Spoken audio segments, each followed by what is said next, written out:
Chicken മഹാറാണി. അപ്പം നമുക്ക് recipe ഒന്ന് കാണാം. ആദ്യം ചിക്കൻ മാരിനേറ്റ് ചെയ്യാൻ വേണ്ടി 2 ടീസ്പൂൺ ഗാർലിക് പേസ്റ്റാണ് ചേർത്ത് കൊടുക്കുന്നത്. അതേപോലെ തന്നെ ജിഞ്ചർ പേസ്റ്റും 2 ടീസ്പൂൺ ചേർത്ത് കൊടുക്കുന്നു. പിന്നെ ഇതിലേക്ക് ചേർത്ത് കൊടുക്കുന്നത് ബ്ലാക്ക് പെപ്പറാണ്, കുരുമുളക്, അതും 2 ടീസ്പൂൺ ചേർത്ത് കൊടുക്കണം. പിന്നെ നമ്മുടെ ഉപ്പ് ആവശ്യത്തിന് നമുക്ക് ചേർത്ത് കൊടുക്കാം. ഞാനിവിടെ ഒരു 1.5 ടീസ്പൂൺ ഉപ്പ് ചേർത്ത് കൊടുത്തിട്ടുണ്ട്. പിന്നെ ഇതിലേക്ക് ഒരു അര ലെമണിൻ്റെ നീര് ഇതിലേക്ക് ചേർത്ത് കൊടുക്കണം. എന്നിട്ട് ഇതെല്ലാം കൂടെ നന്നായിട്ട് നമുക്ക് നന്നായിട്ട് പ്രസ് ചെയ്ത് ആ എല്ലാ പീസസിലും നന്നായിട്ടൊന്ന് ആക്കി മസാല എല്ലാം ചേർത്ത് കൊടുത്തിട്ട് നമുക്ക് ഒരു ഹാഫ് ആൻ അവർ മാറ്റി വെക്കണം. അപ്പോൾ ആ നേരം അത് അവിടെ ഇരുന്ന് മസാല പിടിക്കുന്ന നേരം നമുക്ക് മറ്റ് ഇൻഗ്രീഡിയൻസൊക്കെ ഒന്ന് തയ്യാറാക്കി എടുക്കണം. അപ്പം ഞാനിവിടെ ബോണുള്ള ചിക്കനാണ് എടുത്തിരിക്കുന്നത്. നിങ്ങൾക്ക് വേണമെങ്കിൽ ബോൺലെസ് ചിക്കൻ വേണമെങ്കിൽ അങ്ങനെയും എടുക്കാം കേട്ടോ. അങ്ങനെ അടുത്തത് സ്റ്റെപ്പ് എന്ന് പറയുന്നത് 1 ടീസ്പൂൺ ജീരകമാണ് എടുക്കേണ്ടത്. പിന്നെ 2 ടീസ്പൂൺ നമ്മുടെ മല്ലിയാണ് എടുക്കുന്നത്. പിന്നെ ഇതിലേക്ക് ഞാൻ നമ്മുടെ ഗ്രാമ്പുവാണ് ഒരു 6-7 എണ്ണം ഗ്രാമ്പു എടുത്തിട്ടുണ്ട്. അതേപോലെ ഒരു 6-7 നമ്മുടെ ഏലക്ക അതാണ് എടുക്കുന്നത്. പിന്നെ ചെറിയ ഒരു ജാതിക്ക എടുക്കുന്നുണ്ട്.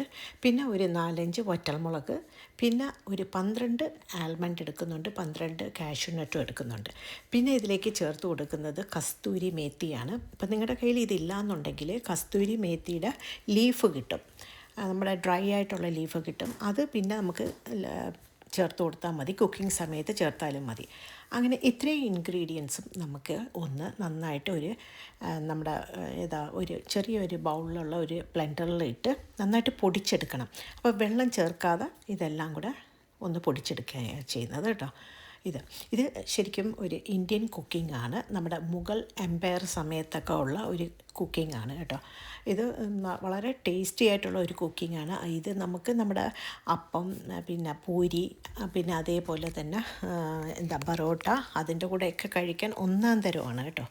അപ്പോൾ ഇത് പൂരിക്കാണ് ഈ കറി ഉണ്ടാക്കുന്നത് കേട്ടോ. അപ്പോൾ ഇത് നമുക്ക് നന്നായിട്ട് ഒന്ന് ഫൈനായിട്ട് ഒന്ന് ഗ്രൈൻഡ് ചെയ്തെടുക്കണം, ഇത് പൊടിച്ചെടുക്കണം. അത് കഴിഞ്ഞിട്ട് നമുക്കൊരു പാൻ അടുപ്പിൽ വെച്ച് അത് ചൂടാകുമ്പോഴത്തേക്കും അതിലേക്ക് എണ്ണ, അത് വെജിറ്റബിൾ ഓയിലാണ് ഞാൻ യൂസ് ചെയ്യുന്നത്. അപ്പോൾ എണ്ണ കുറച്ച് തോനെ ഞാൻ ഒഴിച്ചു കൊടുക്കുന്നുണ്ട്. കാരണം നമ്മളവിടെ മാരിനേറ്റ് ചെയ്ത് വെച്ചിരിക്കുന്ന ചിക്കൻ നമുക്ക് ചെറിയൊരു ഷാലോ ഫ്രൈ ചെയ്തെടുക്കണം, അതാണ് ചെയ്യുന്നത്. അപ്പം ഞാൻ ആദ്യം ഒരു ബാച്ച് ഇട്ട് കൊടുക്കുകയാണ്. ഞാനൊരു 2 ബാച്ചായിട്ടാണ് ഞാൻ ചിക്കൻ ഫ്രൈ ചെയ്തെടുത്തത് കേട്ടോ. നമുക്ക് അങ്ങനെ ഡീപ്പ് ഫ്രൈ ചെയ്യേണ്ട, ഒരു ഷാലോ ഫ്രൈ ചെയ്താൽ മതി. അങ്ങനെ ചിക്കൻ ഒന്ന് ഫ്രൈ ചെയ്യാൻ വേണ്ടി ഇട്ട് കൊടുക്കുന്നു കേട്ടോ. വളരെ ഈസി ആയിട്ട് ചെയ്തെടുക്കാൻ പറ്റുന്നതാണ് കേട്ടോ. പറയുന്ന നിമിഷത്തിനുള്ളിൽ നമുക്ക് ചെയ്തെടുക്കാം. അങ്ങനെ വലിയ ബുദ്ധിമുട്ടുള്ള ഒരു കുക്കിംഗ് ഒന്നും അല്ല കേട്ടോ. അത് എനിക്ക് നല്ല സൂപ്പർ ടേസ്റ്റുമാണ്. അപ്പോൾ ഞാൻ ആദ്യത്തെ ബാച്ച് ഒക്കെ ഇട്ട് കൊടുത്തു. അപ്പോൾ ഒരു വശം ചെറിയൊരു ബ്രൗൺ ആകുമ്പോൾ ഒന്ന് തിരിച്ചിട്ട് കൊടുത്ത് 2 വശവും ചെറിയൊരു ബ്രൗൺ കളറ് ആവാൻ ശ്രമിക്കണം കേട്ടോ. പിന്നെ തീ ഒരുപാട് കൂട്ടിയിടേണ്ട, ഒരു മീഡിയം ഫ്ലെയിമിലിട്ട് വേണം ഇത് നമ്മൾ ഫ്രൈ ചെയ്തെടുക്കേണ്ടത്. കരിഞ്ഞു പോവാതെ ശ്രദ്ധിച്ചോളണം. അപ്പോൾ ഇങ്ങനെ 2 വശവും ചെറിയൊരു ബ്രൗൺ കളർ ആകുമ്പോഴത്തേക്കും നമുക്ക് ഒരു പാത്രത്തിലോട്ട് നമുക്കതിനെ മാറ്റാം. അങ്ങനെ ഞാൻ ഇതിനെ മൊത്തം മാറ്റിയിട്ട് അടുത്ത സെക്കൻഡ് ബാച്ചും ഇട്ട് കൊടുത്തിട്ടുണ്ട്. അപ്പോൾ 2 ബാച്ചായിട്ടാണ് ഞാൻ എടുത്തത്. അപ്പോൾ ഞാൻ പറഞ്ഞല്ലോ, ഞാനിവിടെ ഏതാണ്ട് 1 കിലോ അടുപ്പിച്ച് ആണ് ചിക്കൻ എടുത്തിരിക്കുന്നത്. അപ്പോൾ നിങ്ങൾക്ക് ഇത്രയും വേണ്ടെങ്കിൽ സാധനങ്ങൾ കുറച്ചെടുത്താലും മതി കേട്ടോ. അപ്പോൾ 1 കിലോ ആയതുകൊണ്ടാണ് എടുത്തത്. പിന്നെ ഞാൻ ഇതിലേക്ക് എടുത്തിരിക്കുന്നത് സവാളയാണ്. ഞാൻ അത് ഒരു 7 സവാള എടുത്തിട്ടുണ്ട്. കാരണം എൻ്റെ സവാള ചെറുതായതുകൊണ്ട്. അപ്പം നിങ്ങളുടെ കുറച്ച് വലിയ സവാളയൊക്കെ ആണെങ്കിൽ നിങ്ങൾ ഒരു 6 എടുത്താൽ മതി. അപ്പോൾ അതേ പാനിൽ തന്നെ നന്നായിട്ട് സവാള ചോപ്പ് ചെയ്യണം. ഇങ്ങനെ വെറുതെ അരിഞ്ഞല്ല ഇടുന്നത്, നല്ല ഫൈൻ ചോപ്പ് ചെയ്തെടുക്കണം കേട്ടോ. അതിനോട് നന്നായിട്ട് നമ്മൾ മിക്സ് ആവണം. അതുകൊണ്ട് എന്നിട്ട് അതേ എണ്ണയിൽ നമുക്ക് കുറച്ചുകൂടെ എണ്ണ വേണമെങ്കിൽ ചേർത്ത് കൊടുത്തിട്ട് നമ്മുടെ ബ്രൗൺ കളർ ആവുന്നത് വരെ ഉള്ളി നന്നായിട്ട് വഴറ്റുക. അത് ചെറിയ ഒരു ബ്രൗൺ കളർ ആകുമ്പോഴത്തേക്കും നമ്മളവിടെ പൊടിച്ച് വെച്ചിരിക്കുന്ന മസാലയും കൂടെ ഇതിലേക്ക് ആഡ് ചെയ്തിട്ട് നന്നായിട്ട് ഒന്ന് ഇളക്കി കൊടുക്കുക. ഈ മസാല ചേർത്തതിന് ശേഷം നന്നായിട്ട് ഒന്ന് ഇളക്കി കൊടുക്കണം. ആ മസാലയുടെ ആ പച്ച സ്മെല്ലൊക്കെ ഒന്ന് പോകാൻ വേണ്ടിയാണ് കുറച്ച് നേരം ഒരു 2 മിനിറ്റ് നന്നായിട്ടൊന്ന് ഇളക്കി കൊടുക്കുക. അതിന് ശേഷം നമ്മൾ ഇതിലേക്ക് 1 കപ്പ് തൈരാണ് ചേർത്ത് കൊടുക്കുന്നത്. അപ്പോൾ തൈര് ചേർക്കുന്നതിന് മുമ്പ് നമ്മൾ എപ്പോഴും തീ ലോ ഫ്ലെയിമിൽ ഇട്ടിട്ട് വേണം തൈര് ആഡ് ചെയ്ത് കൊടുക്കേണ്ടത്. ഒരുപാട് ഹൈ ഫ്ലെയിമിൽ ഇട്ട് കൊടുക്കരുത് കേട്ടോ. അപ്പോൾ തൈര് ചിലപ്പം പിരിഞ്ഞു പോകാൻ സാധ്യതയുണ്ട്.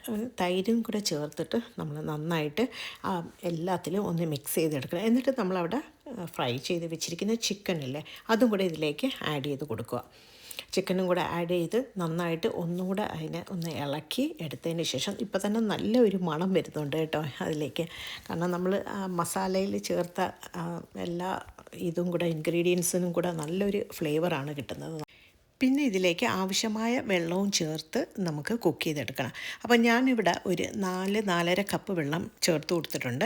അപ്പം നിങ്ങൾക്ക് ആവശ്യമായ വെള്ളം ചേർത്ത് ഇതിനെ ഒരു 10 മിനിറ്റ് വേവിച്ചെടുക്കാം. ഇപ്പം ഗ്രേവിയൊക്കെ ഒരുപാട് വേണം എന്നുള്ളവർക്കാണെങ്കിൽ ഒരു 5 കപ്പ് വെള്ളമൊക്കെ ചേർത്ത് കൊടുക്കാം. കാരണം ഇത് കുക്ക് ചെയ്ത് വരുമ്പോഴത്തേക്കും വെള്ളം വറ്റും, അതുകൊണ്ടാണ്. അപ്പോഴേ അതിനുശേഷം പിന്നെ കുറച്ച് ഉപ്പും കൂടെ ചേർത്ത് കൊടുക്കുക. കാരണം നമ്മൾ സവാള വഴറ്റിയ സമയത്ത് ഉപ്പ് ചേർത്തിട്ടില്ലായിരുന്നു, അതുകൊണ്ട് ഉപ്പ് കുറവായിരിക്കും. ഉപ്പ് നോക്കി ആവശ്യമായ ഉപ്പ് ഇതിനെ ചേർത്ത് നന്നായിട്ട് ഇളക്കി ഒരു പിന്നെ ലിഡ് വെച്ച് അതിനെ അടച്ചിട്ട് ഒരു 10 മിനിറ്റ് വേവിക്കണം. 10 മിനിറ്റ് കുക്കിങ്ങേ ഉള്ളൂ, കാരണം ഇത് ഓൾറെഡി ഫ്രൈഡ് ആണല്ലോ, അതുകൊണ്ട് വലിയ കുക്കിംഗ് ഇല്ല.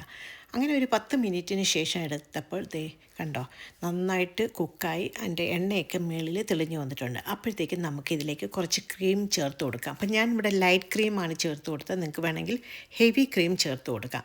പിന്നെ ഇതിന് മുകളിൽ കുറച്ച് പച്ചമുളക്, ഒരു 4 പച്ചമുളകും കുറച്ച് മല്ലിയിലയും കൂടെ ഇട്ട് നമുക്ക് അടച്ച് വെച്ച് ഫ്ലെയിം ഓഫ് ചെയ്യാവുന്നതാണ്. ഇത്രയേ ഉള്ളൂ കേട്ടോ. വളരെ സിമ്പിളായിട്ട് ചെയ്തെടുക്കാവുന്ന ഒരു അടിപൊളി ഒരു റെസിപ്പിയാണ്. അത് എനിക്ക് സൂപ്പർ ടേസ്റ്റുമാണ്. നിങ്ങളെല്ലാവരും ഒന്ന് ട്രൈ ചെയ്ത് നോക്കുക കേട്ടോ, നിങ്ങൾക്ക് ഇഷ്ടപ്പെടും. ആക്ച്വലി ഈ റെസിപ്പി മുഗൾ എംപയർ സമയത്ത് അവരുടെ കുസീനിലുള്ള ഒരു റെസിപ്പിയാണ് ചിക്കൻ മഹാറാണി. So enjoy.